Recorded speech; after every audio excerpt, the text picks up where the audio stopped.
আসসালামু আলাইকুম। আন্তর্জাতিক সংবাদে আপনাকে স্বাগতম। জানিয়ে দিব হাতে থাকা কিছু গুরুত্বপূর্ণ আন্তর্জাতিক সংবাদ। ইসরায়েল এবং আমেরিকাকে ফের ভয়াবহ হুঁশিয়ারি দিল ইরানের প্রেসিডেন্ট।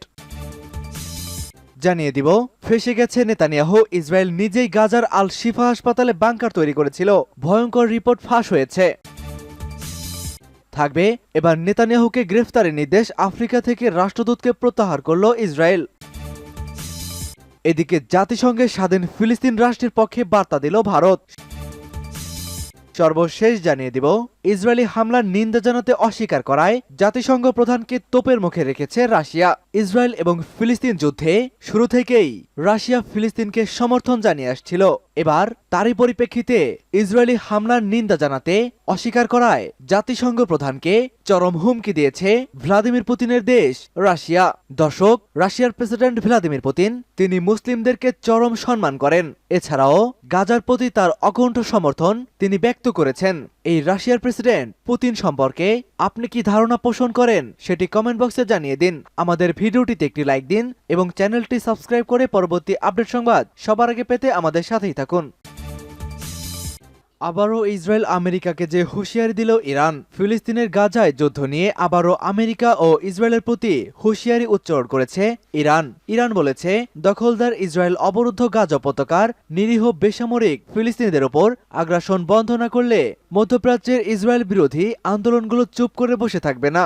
ইরানের পররাষ্ট্র মন্ত্রণালয়ের মুখপাত্র নাসের কানানি সোমবার তেহরানে সাংবাদিকদের সাপ্তাহিক ব্রিফিংয়ে এ তথ্য জানিয়েছেন। তিনি বলেন, মার্কিন সমর্থনে গাজায় চলমান ইসরায়েলি অপরাধযজ্ঞের বিরুদ্ধে বিশ্বব্যাপী ক্রমবর্ধমান প্রতিবাদ একথা প্রমাণ করেছে যে বিশ্বের দেশগুলো গাজার যুদ্ধবিরোধী ও অসন্তুষ্ট এবং তারা এই পাশবিকতার অবসান চায়। কানানি বলেন, ইহুদিবাদী সফরের অপরাধযোগ্য মধ্যপ্রাচ্যের প্রতিরোধ গ্রুপগুলোকে ক্ষুব্ধ করেছে। আমেরিকা ও ইসরায়েলকে যদি এসব গ্রুপের প্রতিশোধপরায়ণতা থেকে রক্ষা পেতে হয় তাহলে গাজাবাসীর ওপর বর্বরতা অবিলম্বে সম্পূর্ণভাবে বন্ধ করতে হবে। সেই সঙ্গে ওই অবরুদ্ধ উপত্যকায় মানবিক ত্রাণ প্রবেশের অনুমতি দিতে হবে। ইসরায়েল নিজেই গাজার আল শিফা হাসপাতালে বাংকার তৈরি করেছিল, ভয়ঙ্কর রিপোর্ট ফাঁস। ফিলিস্তিনের গাজা উপত্যকার সবচেয়ে বড় হাসপাতাল আল শিফার নিচে ইসরায়েল নিজেই বাংকার তৈরি করেছিল, এ দাবি করেছেন ইসরায়েলের সাবেক প্রধানমন্ত্রী এহুদ বারাক। সোমবার এক সাক্ষাৎকারে তিনি এ তথ্য দেন। ইহুদ বারাক জানান, এক দশক আগে গাজার আল শিফা হাসপাতালের নিচে ওই বাংকার তৈরি করা হয়। বর্তমানে এটি ঘাঁটি হিসেবে ব্যবহার করছে হামাস। সাক্ষাৎকারে তিনি বলেন, আল শিফার নিচে অবস্থিত বাংকারের সঙ্গে বেশ কয়েকটি সুড়ঙ্গের সংযোগ রয়েছে, যেখান থেকে হামাস তাদের কমান্ডো অভিযান পরিচালনা করে থাকে। শুধু আল শিফা নয়, এছাড়াও অন্যান্য কয়েকটি হাসপাতালের নিচেও এমন বাংকার রয়েছে বলে তিনি দাবি করেন। হামাস চলমান সংঘাতে এসব বাংকার ও সুড়ঙ্গ ব্যবহার করছে বলে ইহুদ বারাক জানান। 1967 সালে গাজার দখল নেয় ইসরায়েল। এর আগে এটি মিশরের অধীনে ছিল।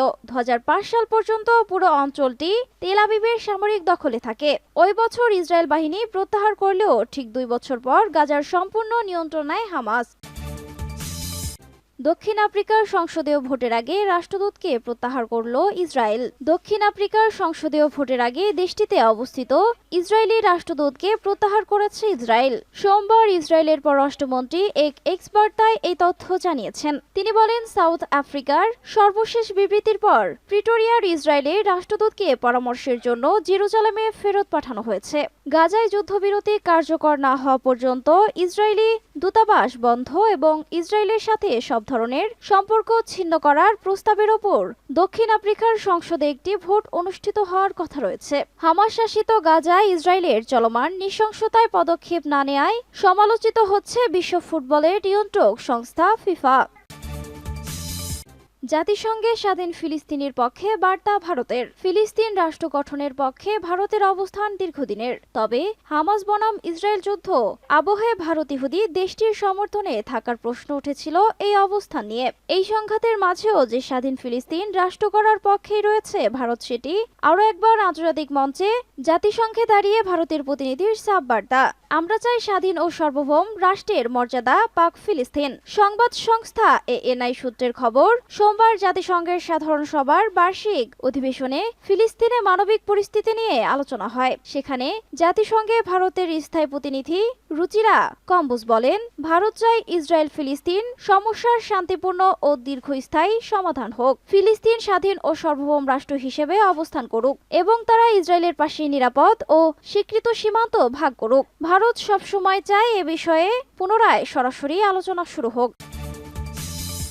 ইসরায়েলি হামলার নিন্দা করতে অস্বীকার জাতিসংঘ প্রধানকে তোপ রাশিয়ার। জাতিসংঘ মহাসচিব অ্যান্তোনিও গুতেরেস গাজা উপত্যকায় বেসামরিক লক্ষ্যবস্তুতে ইসরায়েলি হামলার নিন্দা করতে অস্বীকার করার মাধ্যমে রাজনীতির খেলা খেলছেন। জাতিসংঘে রাশিয়ার স্থানীয় প্রতিনিধি ভ্যাসিলি নেভেনজিয়া বলেছেন, গাজার আবাসিক এলাকায় ইসরায়েলি সেনাবাহিনীর নির্মম ও নির্বিচার হামলার মাধ্যমে মহাসচিবের সিদ্ধান্তের পেছনে রাজনৈতিক উদ্দেশ্য ছিল সবার কাছে স্পষ্ট, যা ইতিমধ্যে হাজার হাজার শিশুকে হত্যা করেছে। তবুও মহাসচিব ইসরায়েলকে নিয়ম লঙ্ঘনকারী হিসেবে চিহ্নিত করতে এবং তাদেরকে কালো তালিকাভুক্ত করার কোনো চেষ্টা করছেন না। রাশিয়ান স্টেট ডুমা কমিশনের একটি বৈঠকে নেভেনজিয়া উল্লেখ করেছেন, সেখানে অপ্রাপ্ত বয়স্কদের বিরুদ্ধে কিয়েভ শাসনের অপরাধ খতিয়ে দেখা হচ্ছে, যা বিশ্ব শিশু দিবসকে উৎসর্গ করা হয়েছিল। রাশিয়ান রাষ্ট্রদূত আরও বলেন, ইউক্রেনীয় শিশুদের নির্বাসনে জড়িত থাকার অভিযোগে রাশিয়ার প্রেসিডেন্ট ভ্লাদিমির পুতিন এবং শিশু অধিকার কমিশনার মারিয়া লোভোভা বেনোয়ার বিরুদ্ধে গ্রেফতারি পরোয়ানা জারি করার জন্য আন্তর্জাতিক অপরাধ আদালতের পদক্ষেপ লজ্জাজনক।